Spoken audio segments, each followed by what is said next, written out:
Hey everyone! My name is Ben, and you're listening to A Daily Dose of English.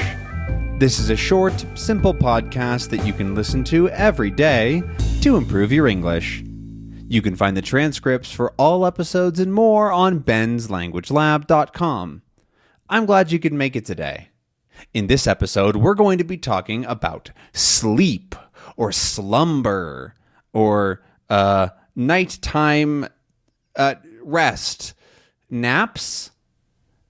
All those different things are just words for sleep. And sleep is one of the most fundamental things that we do as people.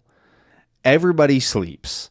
Everybody spends hours of their life every single day resting and sleeping. And it's very, very important for us as people. In a lot of ways, we sleep so that we can be awake. Everything else, it's really important for us to sleep because if we didn't, we couldn't be awake otherwise. It is really good for our body. It's really good for our minds.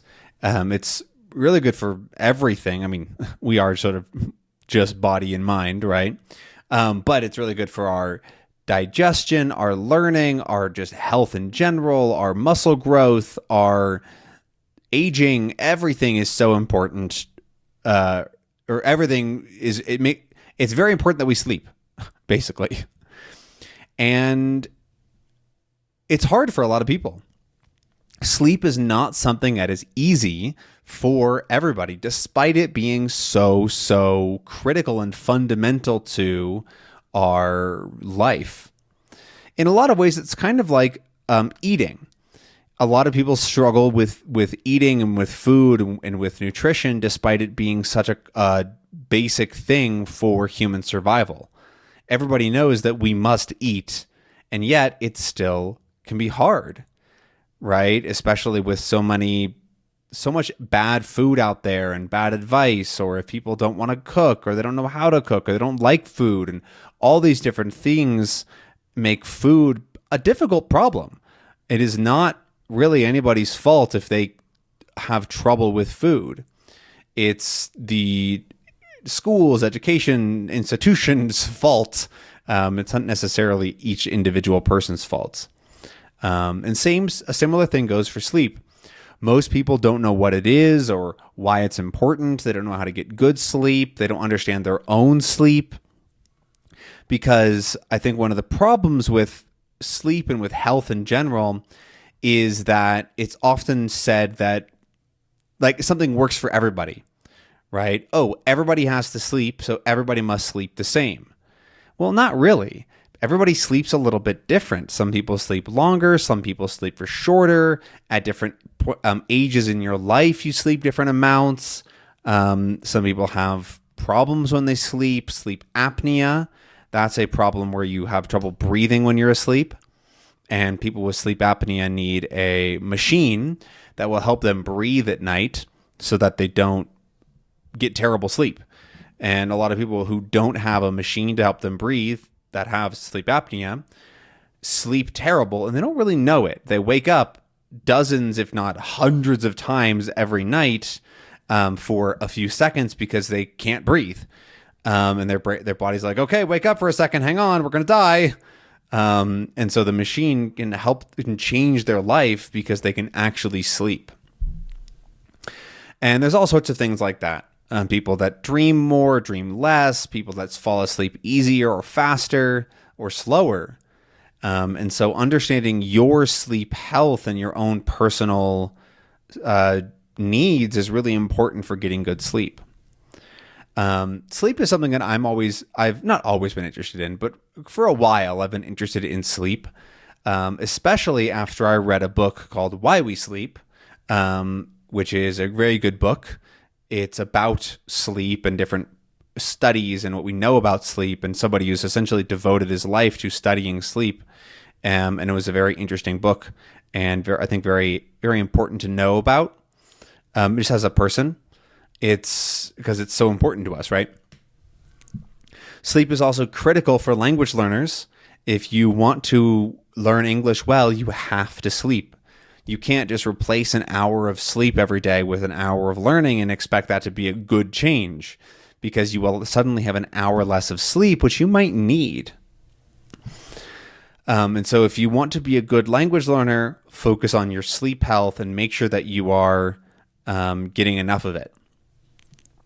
Something that we do at Refold is think about, that's the company, the language learning company I work for, is make sure that we are providing good language learning advice for anybody who wants to learn a language. And so we talk a lot about this in the background, or like in behind the scenes as a team. And one of the things that we realized is necessary for language learning is a bunch of these things that aren't related to language learning necessarily. So health and habit building and all these things are incredibly important. And yet every company out there pretty much ignores this and just focuses on things like verbs and grammar and vocabulary, because that's what's obviously like language learning related, right?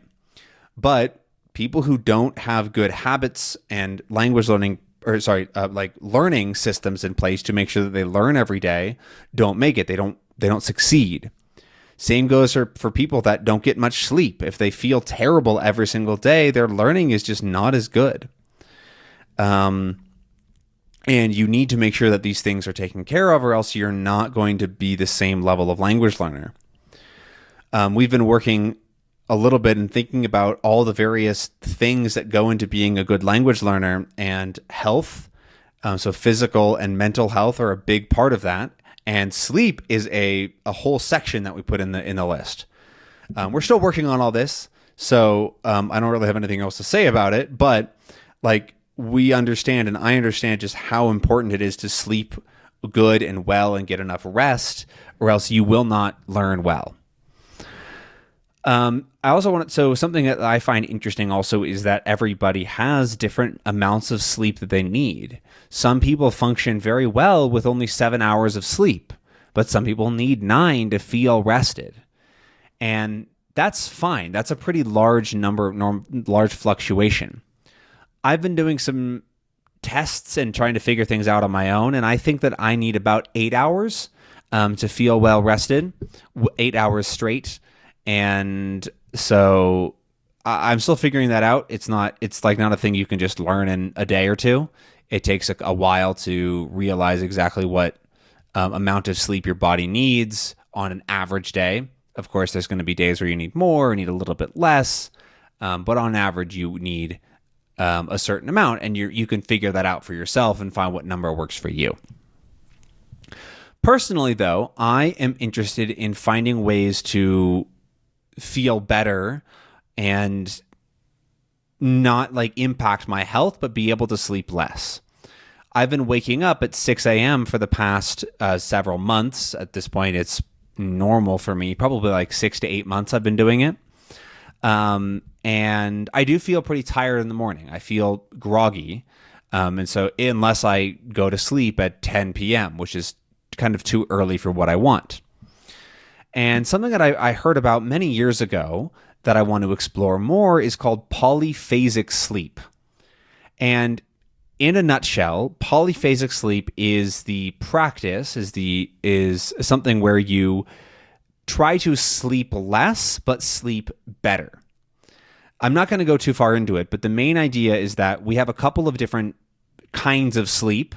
There's just the regular sleep, but then there's also REM, which is a very important part for like your brain function, that sort of thing. And there's another one called like RSM or something. I don't remember the exact name.